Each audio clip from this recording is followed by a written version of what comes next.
Okay. So let's do the prayers together.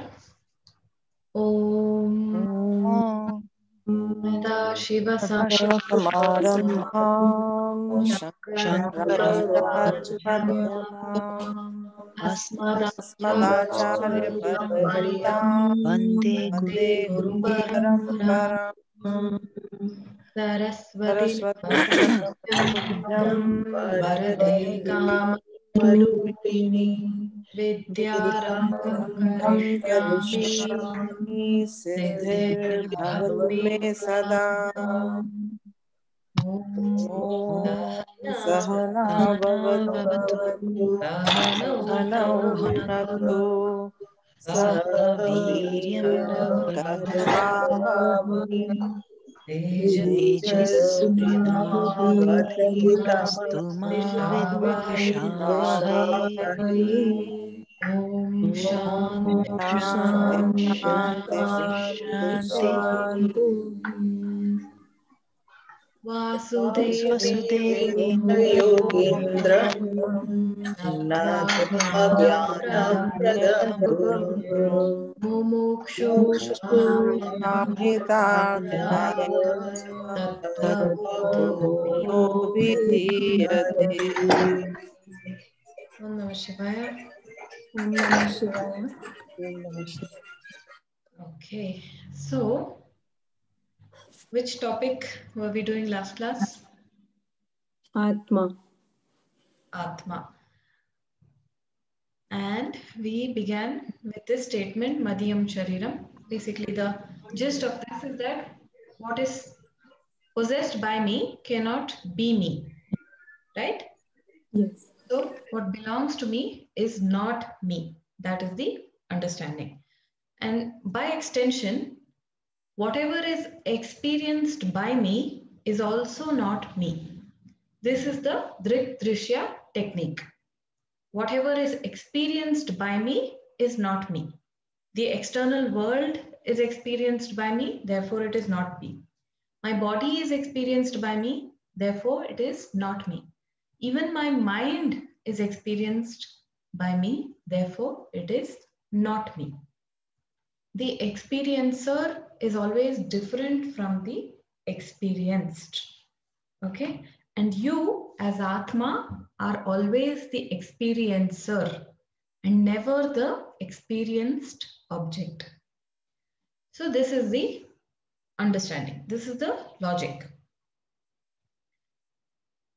And then the student had asked the question, what is this Atma? And the teacher had answered, Satchidananda.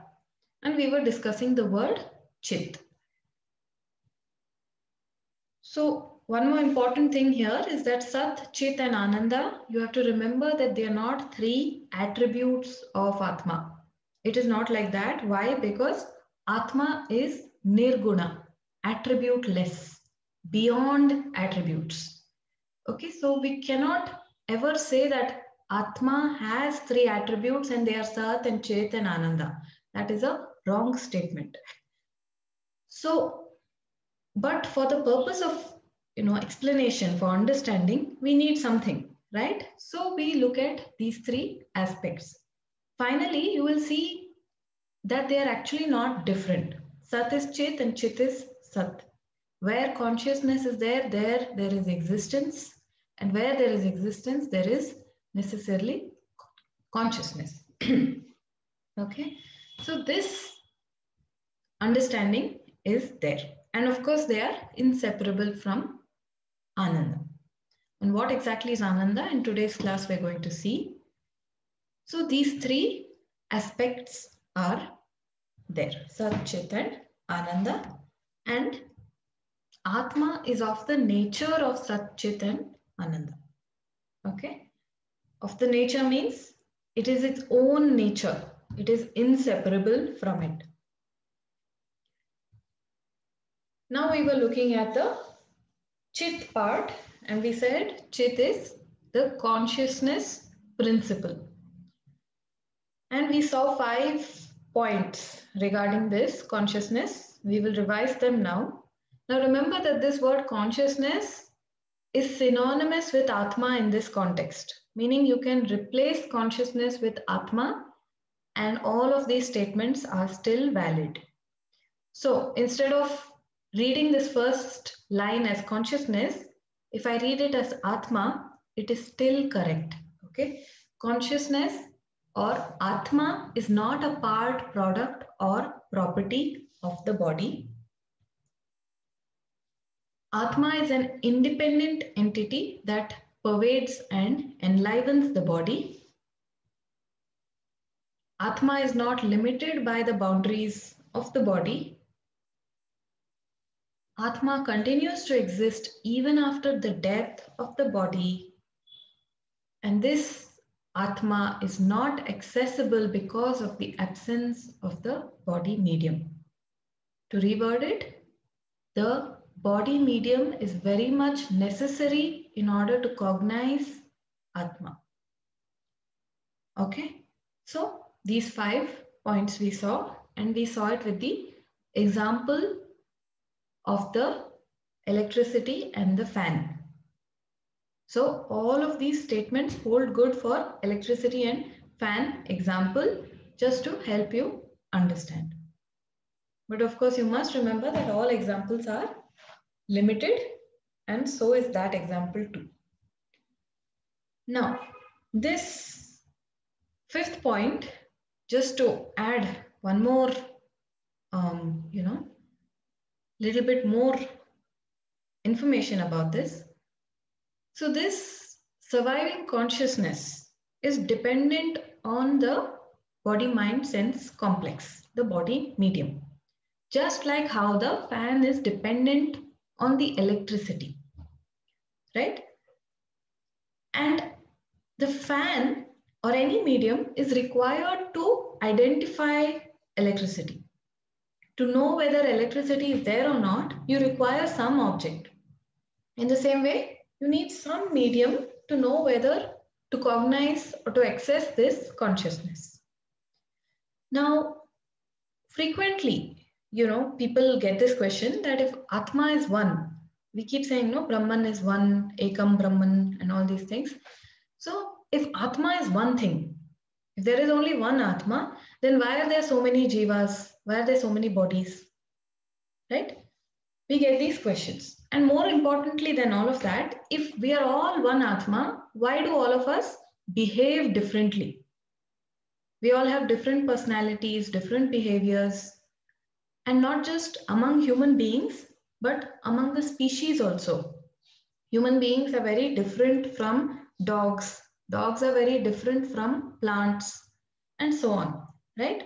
So we all behave differently. Does this mean that Atma is changing? Does this mean that Atma keeps varying in all these different bodies? So the answer is no. It depends basically on the nature of the medium. So if you take the electricity example, why does the fan rotate and why does the bulb glow? Why can't the fan glow or the bulb rotate? What is the answer to this? Because the nature of the medium is to glow, or the fan is to spin and rotate, and the bulb is to glow. Yes. Right? So the device determines what happens. The medium decides in what way it shows itself. You understand? So in the same way, this Atma does not change. Atma is still one. But because the body medium is different, the body mind sense complex is different for every individual, it appears as though this Atma is different. Okay? So it depends on the nature of the body medium. The electricity is the same, right? Nothing is happening to electricity in the fan and the bulb. Electricity is one and the same. But they behave differently because the nature of the fan is different from the nature of the bulb. In the same way, the nature of the body-mind-sense complex decides in which way this Atma consciousness is reflected. Okay, so this is an important understanding. Now, we also discussed last class that this consciousness can never be experienced. Okay, even for a jnani, even at moksha, consciousness is not something to be experienced. It is aprameya. It can never be the object of experience. Why? Because what is experienced is not you, and what is you can never be experienced. Okay, the example we said is of the eyes trying to see the eyes. You can never see your own eyes, because with what will you see your own eyes with, right? So in the same way, Atma, the experiencer, is the subject. It is the very entity or the very entity that is the witness. And there can be no further witness of this. So that is why it can never be an object of experience. So this is something that you have to understand very carefully, very correctly, that Atma can never be experienced. In this Advaita Vedanta school, we say that even at moksha, you cannot experience Atma. Okay? All of this is intellectual understanding only. Okay. So coming back to okay. So we saw this equation also last time. We said what is mine is not me is what we are calling anatma, which we saw in the previous topics, all the sthula sharira, sukshma sharira, the panchakosha, avasthatraya, all these things we said are anatma. They are mine but not me. So what is me? Me is atma. And that atma is nothing but chit. And this chit we are calling as consciousness. Okay. You know, interestingly, the word Atma in Sanskrit, it means myself. We always think, I've seen many books where Atma is translated as soul and other things in English, but the word Atma means myself or me in Sanskrit. So this is another clue in the Shastra that this consciousness is what you are. It's not different from you.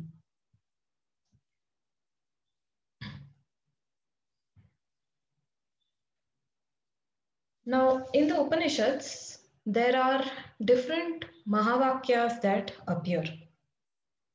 A Mahavakya is basically a statement that talks about the equality of you and Atman. Okay, so whenever I say I am Atma, this is a Mahavakya. It's basically an equation. It's a relationship. It's a short statement that gives the relationship. There are hundreds of Mahavakyas in the Upanishads. 4 of them are kind of famous. And these 4 are listed here. So the first one says, Prajnanam Brahman. The translation is, consciousness is Brahman. Second one is, Ayam Atma Brahman. This self, this Atma is Brahman. Again, remember, Atma means me. But also we sometimes use it in a different, you can use it in different contexts. So here, Atma is Brahman. Then we also have the statement, Aham Brahmasmi. I am Brahman. And Tattvamasi. You are that. That here refers to Brahman. So you are Brahman. So consciousness is Brahman. Atma is Brahman. I am Brahman. You are Brahman. Okay, these are the statements. So since Brahman is the common denominator in all of these equations, we can rewrite it like this. U is equal to I is equal to Brahman is equal to Atma is equal to consciousness. Okay. So Brahman is not different from Atman, not different from you, not different from me. And all of this is what? Consciousness alone. Okay. Any questions till now?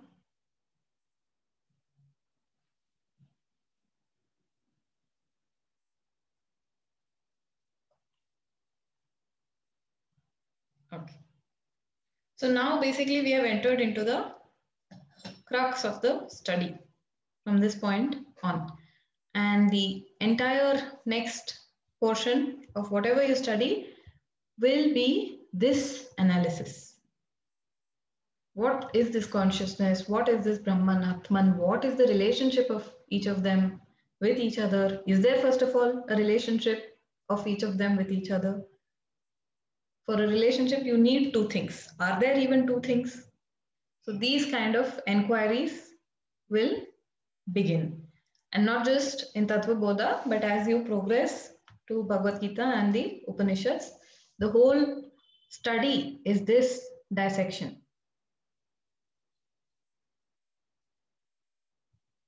Okay, now coming back to the Tattvabodha text, the student had asked the question, Chit Kim? And the teacher had answered, Jnana Swarupaha. Jnana Swarupaha is to be understood as consciousness principle. Here, the word Jnana, you have to take it to mean Chit or consciousness or Chaitanyam. So, it is of the nature of consciousness. Why Jnana Swarupaha? Because this is the aspect that allows knowing, thinking, all these possible. The very fact that I can say I am a conscious being today, I am a self-aware, I am a self-conscious being is because of this Jnana Swarupaha. This consciousness is borrowed from Atma. Okay, and Atma is of the nature of consciousness itself. So this is about Chit. Next, we get the student's next question, which was Sat. Sat Kim? And the teacher had answered, Kalatrayepi Tishtatiti Sat. So when you break the words, Kala, Traye, Traya, Api, Tishta iti Sat. So basically, this statement means that Sat means that which exists in all the three time frames. Kalatraye, three frames of time. Kala is time, Traya is three. So three time frames. Which are the three time frames? Past, present, and Past, future. present, and future. Again, Susupti and Jagrata, Sapna and Susupti. No, those are states of experience. I am talking about time. Oh, Past, present, and future. Yes, past, present, and future. Is there any time that you can think of other than the past, present, or future?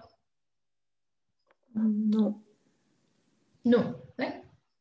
If it is time, it either has to be in the past or in the future or right now. So there is no time frame beyond these three. Kalatrayepi. So it includes all these three. Tishtati. Tishtati means established or exists. Iti Sat, that is Sat. So Sat is that which exists in all the three time frames. And that is why it is the existence principle itself. Okay. So everything else comes into existence and goes out of existence, right? The body is born and then the body dies. The planet is here for some time, then the planet is also destroyed. So basically, it means for all of these impermanent objects, existence is a borrowed quality. I think we may have discussed this once before, that anything that comes and goes is a borrowed quality, and that which is permanently with that object, that is its Swarupa. The borrowed nature and the intrinsic nature. Like the heat of the fire is intrinsic nature. You cannot remove them, you cannot separate them. And it's not like the heat of the fire comes and goes. You cannot say, oh, right now the fire is not hot. Fire is always hot, right? Whenever there is fire, it is always hot. You cannot say right now, oh, the heat has gone, it will come back after some time. You cannot say that. But you can make that statement with water, right? You can say the water has cooled down now. We have to heat it again. And once you heat it, you know that the heat will leave again after some time. Meaning heat is a borrowed attribute for the water. Okay, so anything that is borrowed, anything that comes and goes is a borrowed quality, and anything that is intrinsically available, that is its own nature. So for the whole world, existence is a borrowed quality. Why? Because it comes and goes out of existence. But for Atma, it is an intrinsic quality. Okay, it is always there. It is its own Swarupa, its own nature. Okay, and this is told many times in many texts. In Bhagavad Gita also repeatedly it comes. One of the very famous twisted shlokas is Nasato vidyate bhavaha na bhavo vidyate sataha. Bhagavad Gita, 2nd chapter, 16th verse. Lot of detailed analysis and discussion in that particular verse. Okay, about how Atma is always present. It is always Sat. Okay. Any questions about this?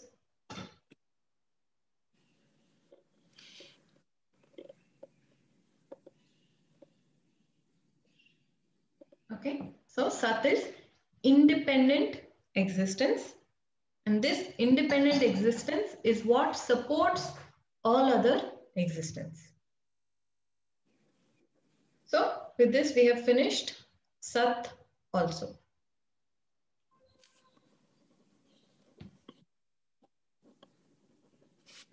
So that same 5 points that we discussed for consciousness, you can apply it for existence also. Okay, so if you read, it will be existence is not a part, product, or property of the body. Existence is an independent entity that pervades and enlivens the body. Existence is not limited by the boundaries of the body. Existence continues to exist even after the death of the body. This existence is not recognizable because of the absence of the body medium. So the same 5 points you can even apply to the existence principle also. Right.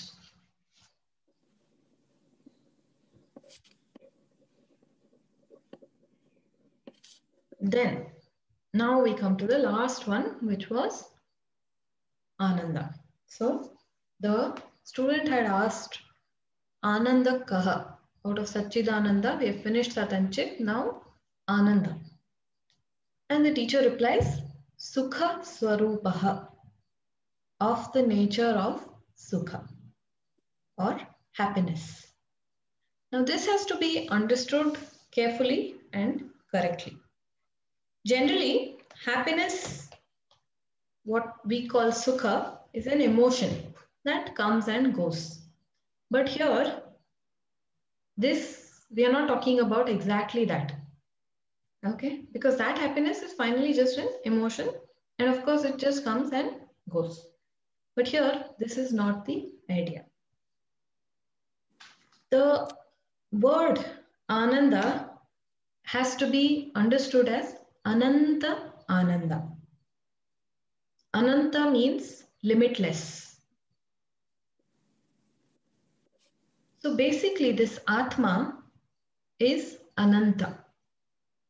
Now, we have discussed before that there are usually two kinds of limitations: space limitation and time limitation. All objects in the world are limited by time and space, including your own body.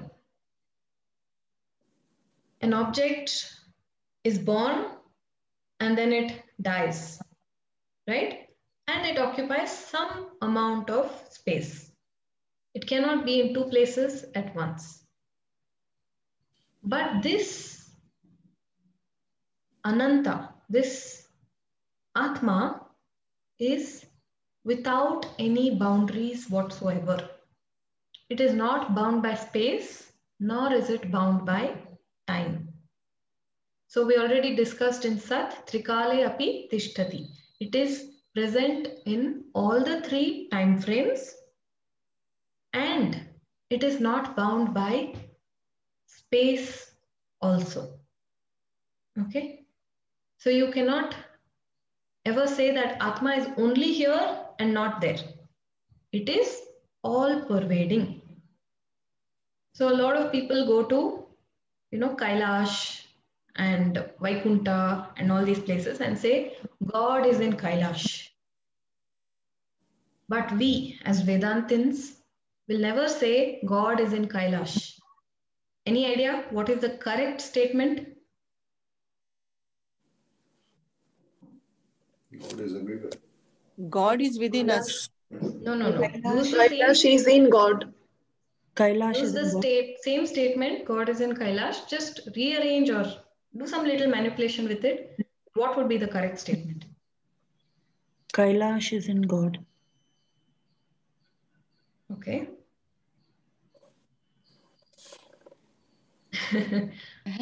God is in Kailash also. Oh, okay. It's not God is in Kailash only. It is God is in Kailash also. Meaning it is there everywhere else and also here. In other words, there is nowhere where it is not there. Okay. All pervading, sarvagataha, sarvavyapi. These words you will come across in Bhagavad Gita as you, especially the second chapter. So as you go through, you will find these topics getting a revision. Okay, so this Atma is there everywhere. It is Ananta. It is complete. It is boundless. Purnaha. Purnaha means complete. This infinitude or this limitlessness of Atma always expresses as happiness.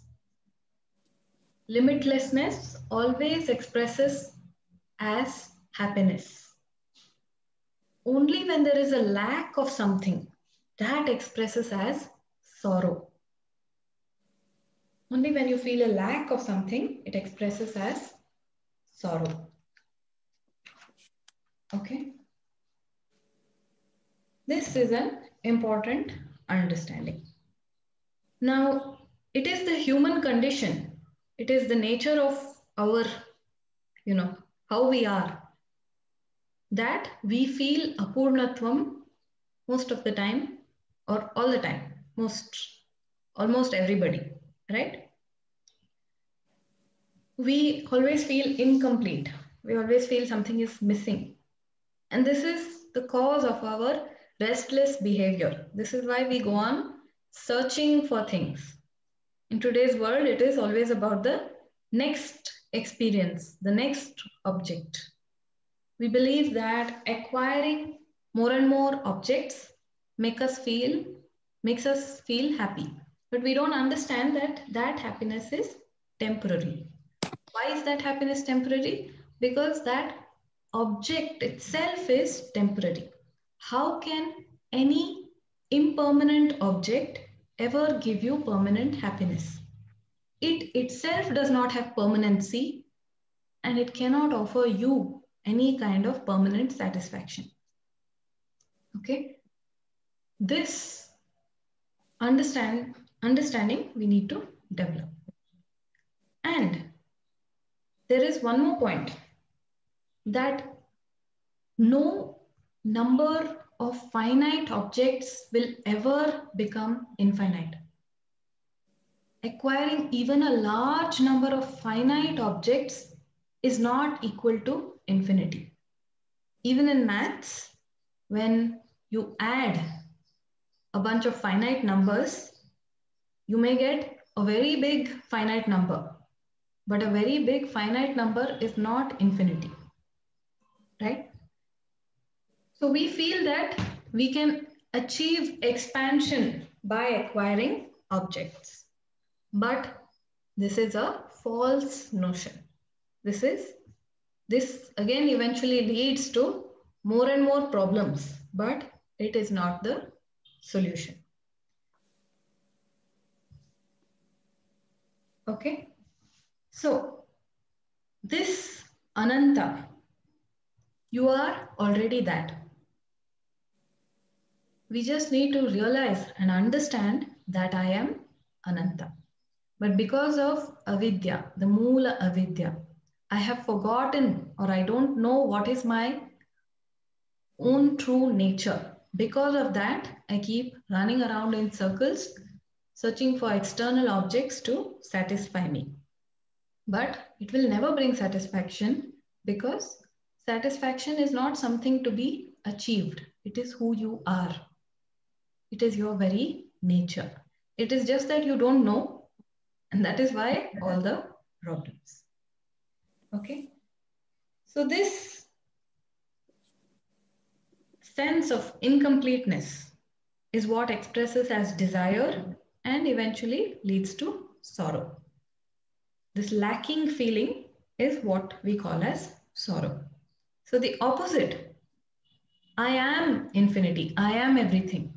When you are infinity, when you are all pervading, what more is there to acquire? Right?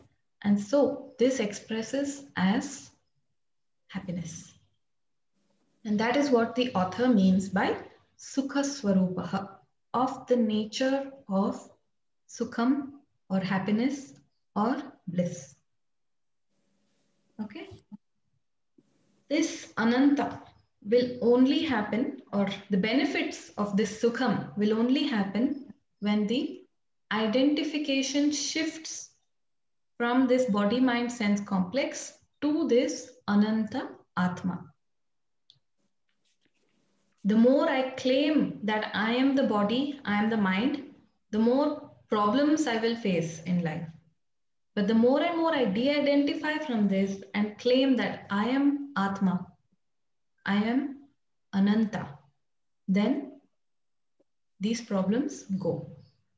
And that is what we call as moksha. Shifting this identification from this anatma objects to the atma, that is moksha. Okay, so at moksha, you don't experience Brahman, you don't experience lights or sounds, you don't experience, any mystical, magical things happening. It is just that you have firmly and completely shifted your identification onto this Satchidananda Atma.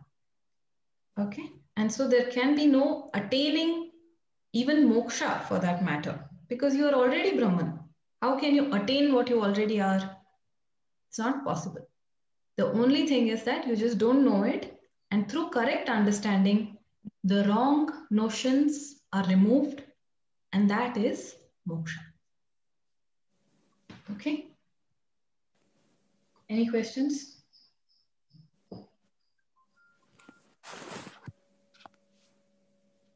My small query, like Brahman actually is what? Atma kaha. Is Brahman. But from where this word has come, what is its Yeah. identity? Yeah. We will discuss what is Brahman and what is Atma, why we are using two words. Yeah. Yeah, in the next section that's coming up. Okay. Thank you. Okay. Any other questions regarding these three, Sat, Chit and Ananda? Okay, so always remember that whenever you hear this word Atma, Ananda in association with Atma, it has to be understood as Ananta Ananda, the happiness associated with being limitless. Nothing, Medha ji, nothing more to do. That is why. Yes. Medha ji, may I ask a question? Yes, please. You just said that the shift in identity, Yes. a firm and complete shift in identity through correct understanding is Satchidananda. So this understanding is is by the intellect. Is, yes, using the Shastra and the intellect. You need both. Shastra is the pramanam, intellect is the tool with which you understand. Okay, even if one is not there, it doesn't What work. I wanted to say was Yeah. that to understand, for this shift to occur, we still need anatma. Yes. That is the paradox. More confusing. You have to eliminate the anatma using the anatma.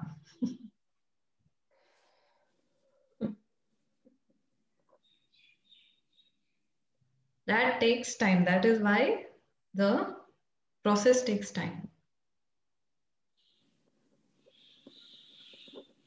But the correct understanding comes only from Shastra. This has to be remembered. Shastra is the pramanam for all of this. Without Shastra pramanam, there can be no moksha.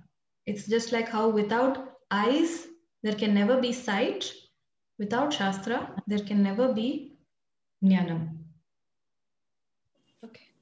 And for that jnanam, you also need intellect. Both are required. But finally, you have to remember that what we are calling as Shastra, that is also mithya. What you are calling as intellect, that is also mithya. And both have to be negated in order to realize the paramarthik.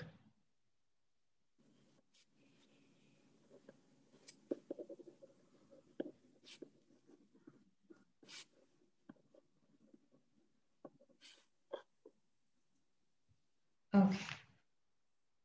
So, this happiness, remember this happiness is associated with limitlessness or infinity. So, the same 5 points you can apply to happiness also. Happiness is not a part, product or property of the body. And this is not happiness, the emotion, okay? This is Ananta Ananda. Happiness is an independent entity that pervades and enlivens the body. Happiness is not limited by the boundaries of the body. Happiness continues to exist even after the death of the body. Happiness is not accessible because of the absence of the body medium. Okay? So what you were talking about is the 5th point. This is not accessible without the body medium. But it is not the body medium. You have to use the body medium to negate the body medium. That is the trick. And the negation, remember, can only be intellectual. You cannot physically eliminate the body and then say, I want Atma, right? You have to only intellectually negate the body and the mind and the intellect itself.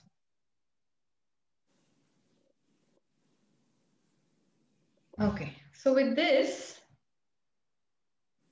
we have finished the second topic of Tattvabodha.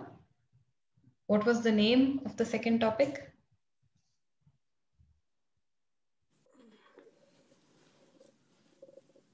Vyashti Vicharaha. Vyashti vichara or jiva vicharaha, which means analysis into the individual.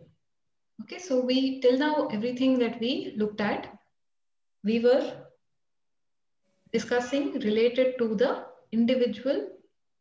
So when we talked about all the different sharirams, the panchakosha, all these things, we were talking about the individual. And now in the third topic, we are going to talk about the universe or the totality. So there is microcosm and there is macrocosm.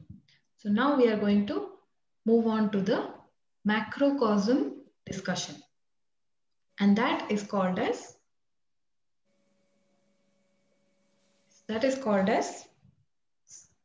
Samashti Vicharaha. Okay, Samashti Vicharaha. And this is the concluding statement of the author for the second topic. You can just read this. Evam Satchidananda Swarupam Evam Satchidananda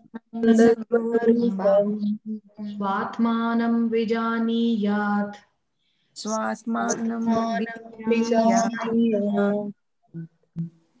So the author says, know that this Satchidananda Atma is you yourself. Okay, Vijaniyat means to know, and Swatmanam means you yourself, or me myself. So this Satchidananda Swarupa, this nature of Satchit and Ananda, that is me, myself, know that. So this is what the author says as a concluding statement. And with this, now we can move to the third main topic or third main chapter of Tattvabodha.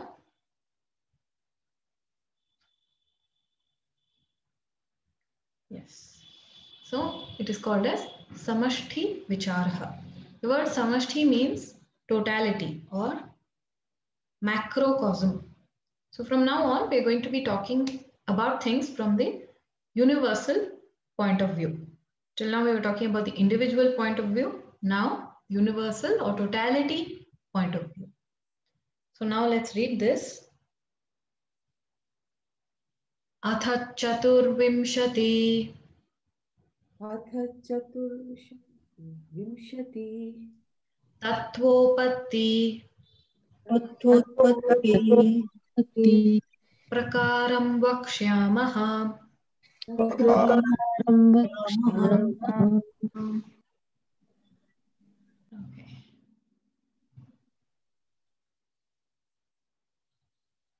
So the author says, Atha. Atha means now, hereafter. So basically it means till now we've finished some portion, some topics, and now from now we're going to do something else. So we have finished two major topics. Now hereafter we're going to do something else. So Atha. This Atha, so many of you may be familiar. It occurs frequently in many of the texts. So Yoga Sutras starts Atha Yoga Anushasanam. Even Brahma Sutra starts with this Atha Brahma Jignasaha. So this word Atha means that till now you were expected to have been doing something else, and now you have come and you are starting this thing. And in Brahma Sutras, just the first 4 shlokas, the first 4 lines are there, right? Volumes and volumes of works have been written just on the first 4 sutras. So that is how extensive and exhaustive it is. The very word Atha, it will go on for one book, the analysis. Okay, so Atha means hereafter. Here, of course, it's just simple hereafter. Then he says Chaturvimshati. Chaturvimshati means 24. 24 what? Tattva. Tattva means basic principles. Okay, so 24 basic principles. He says, Utpatti prakaram. Utpatti means to be born or to generate. Prakaram means methodology. So the methodology of birth or the methodology of creation of 24 basic elements, now we are going to discuss. So this Vakshyamaha means we will tell you. Now it's interesting to note he uses Vakshyamaha and not Vakshyami. Vakshyami in Sanskrit means I will tell you. Vakshyamaha means we will tell you. So who do you think the we is here? The scriptures. Scriptures. Okay. No, Guru Parampara. The Guru Parampara. Guru Parampara. So when he says Vakshyamaha, he is referring to the Guru Parampara. So he's making it very clear that this is not his personal opinion or idea. Okay, all of this, what he's teaching, it's not something he invented, nor did he come up with it, nor is it his just some idea of his. This is from the Guru Parampara itself. Okay, so his idea is that we, when he says we, it refers to all the gurus of the Parampara. So he says, we will tell you. This is from us.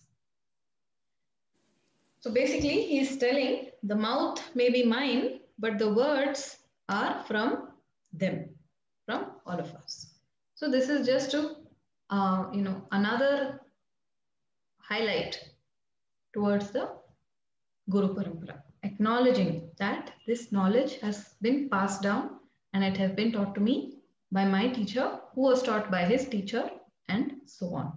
So just to acknowledge this idea, he says, Vakshyamaha. Now, what are these 24 elements or 24 tattvams that he is talking about here? That we will see a bit later. But basically now he's going to talk about the creation of the universe. How this whole universe came about. Now we are going to discuss this. Now before the creation of this universe, there were two entities, two factors. Okay. The two things were Brahman and Maya. Two things, Brahman and Maya. Now first, Brahman. What is Brahman? So this is the answer to the question that was just asked. What is Brahman? Brahman is Atman. So why are there two names?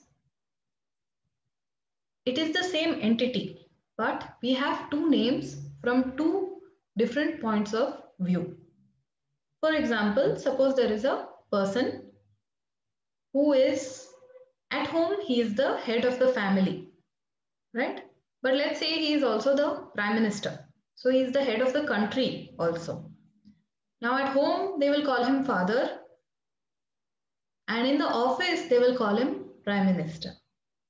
So from two levels, he has two different names, but he as a person is one and the same, right? So this is the same difference. When we are talking at the individual level, we tend to use the word Atma. And now that we are talking at the Samashti level, the totality level, we will use the word Brahman. But remember that they are the same entity. It is not, please don't ever get this idea that Atma is a part of Brahman. No, it is not a part. They are the same thing. It is just two different names from two different viewpoints. Just like father, prime minister, but person is the same. So another way to help you understand this is, let's take this bottle. Now let me ask you, is the bottle in space or is there space in the bottle?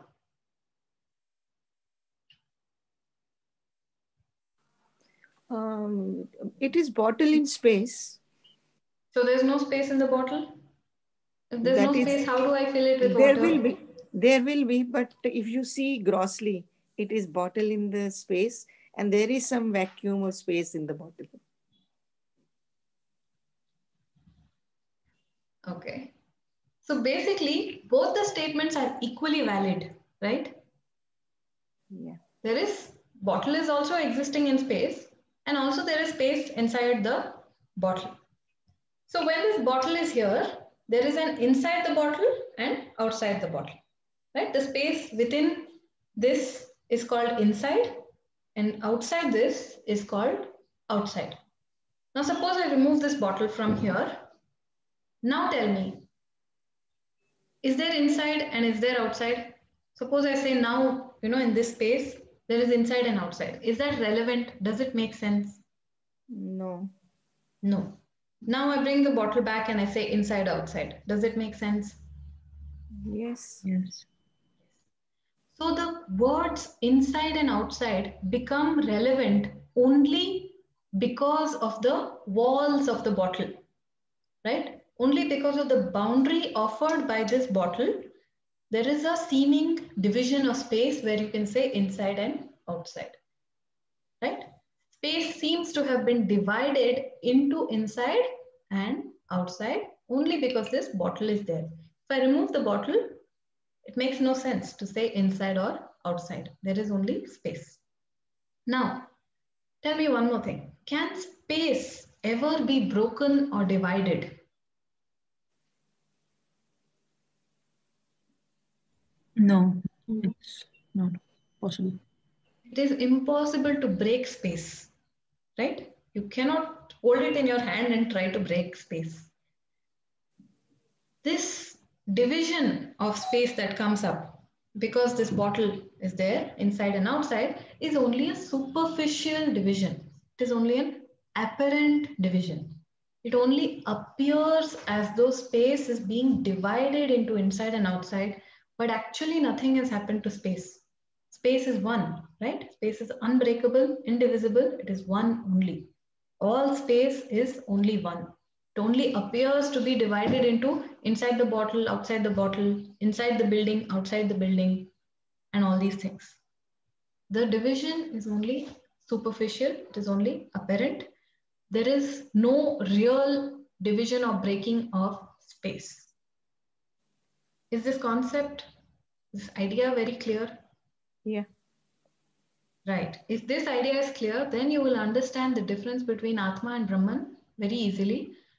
The word Atma becomes relevant only when the body walls are there. This consciousness within the body walls is called as Atma. But really, Atma has not broken, has not been divided, it is not a part, it is the same as Brahman. But in the context of the body, mind, sense complex, the consciousness within that body, mind, sense complex is called as Atma, just like the inside and the outside. But really, all space is the same. So, Atma and Brahman are also the same. All consciousness is also the same. Now, do you understand why we have two words, Atma and Brahman? Yes. Okay. Yeah. Thank you. So this Atma Brahman, these two words are used interchangeably throughout. Okay. So whenever you come across Atma or Brahman, always remember we are talking about the consciousness principle. That is what it is. It cannot be broken, cannot be divided in any way whatsoever. And so even if we are talking about consciousness within this body framework, we are still talking about that consciousness principle. Okay. Okay.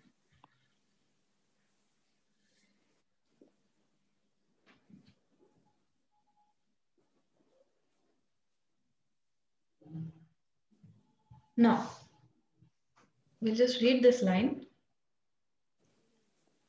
Brahmashraya Brahmashraya Sattvarajastamu Gunatmika Tattvabodha Gunatmika Maya Asti. Maya Asti. Okay. So, Now we were talking about two things, Brahman and Maya. So here there is Brahman and here there is Maya. The two words are there. So before creation, there were two things, Brahman and Maya. Brahman is of course Atma, is consciousness principle. Maya is what we are going to discuss now. This Maya, actually we have seen it before. It is nothing but Karana Sharira. It is nothing but the potential form of the whole universe, the seed of the universe.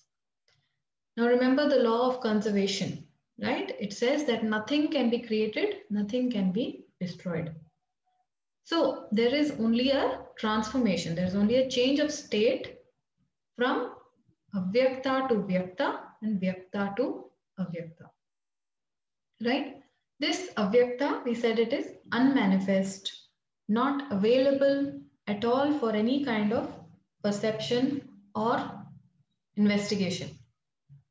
And vyakta is what we see around us right now, the manifest universe.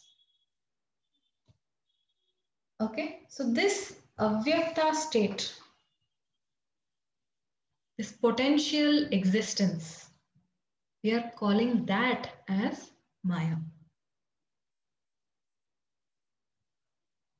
So, in some philosophies, in some other schools, especially the Yoga and Sankhya school, they have a similar concept. There they use the words Purusha and Prakriti.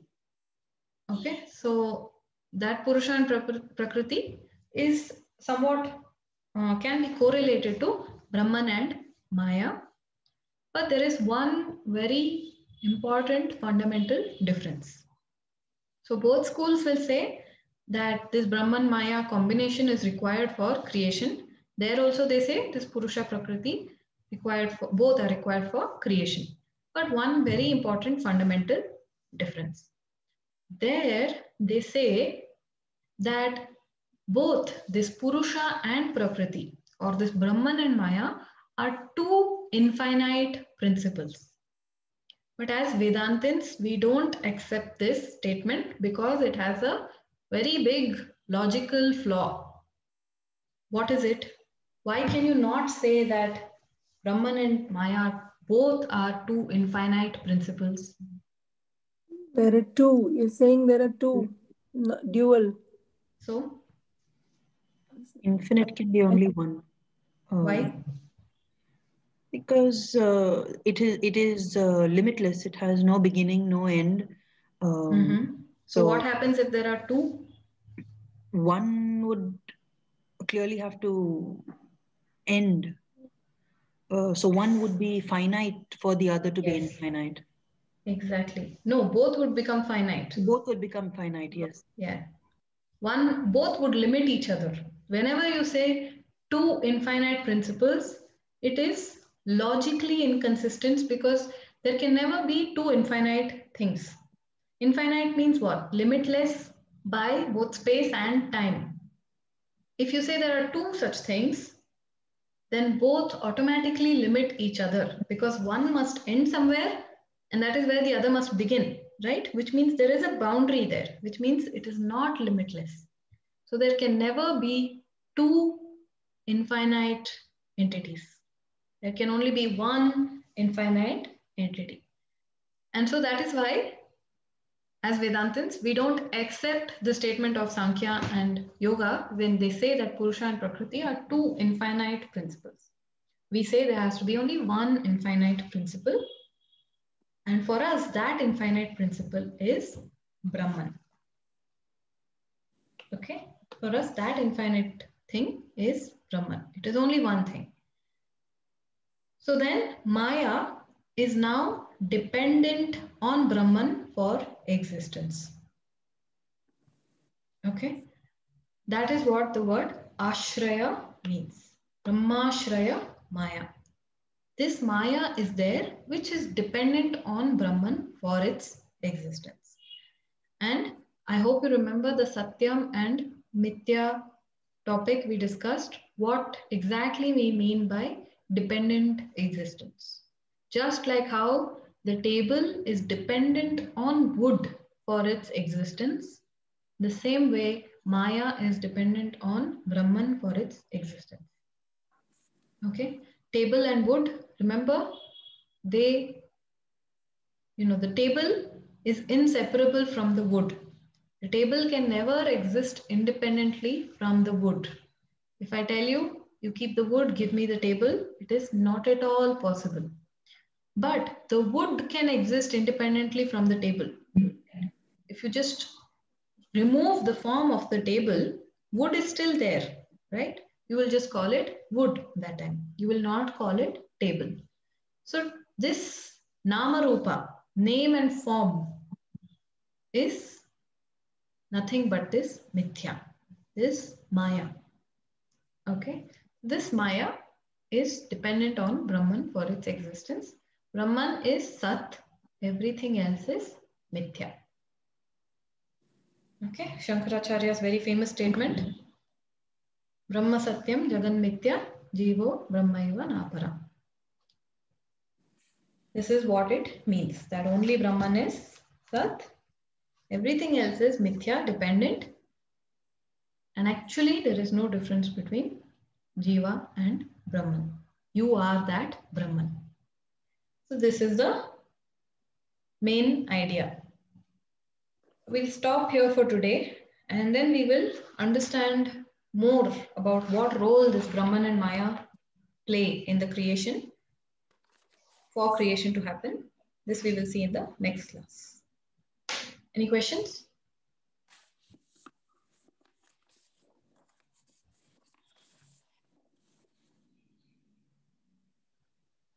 Okay, we'll stop with the prayers. We'll do Purnamada now. Om Purnamada Namidam Purnat Purnamudachyate Purnasya Purnamadaya Purnamevavasishyate. Om Shanti Shanti Shanti. Harihi Om Shri Gurubhyo Namaha. Harihi Om. Tatsat. Thank you all and see you next week. Have a nice weekend. Thank you. Thank you, Medhaji. Thank you, Medha. Thank you. Thank you, Medha. Thank you so much.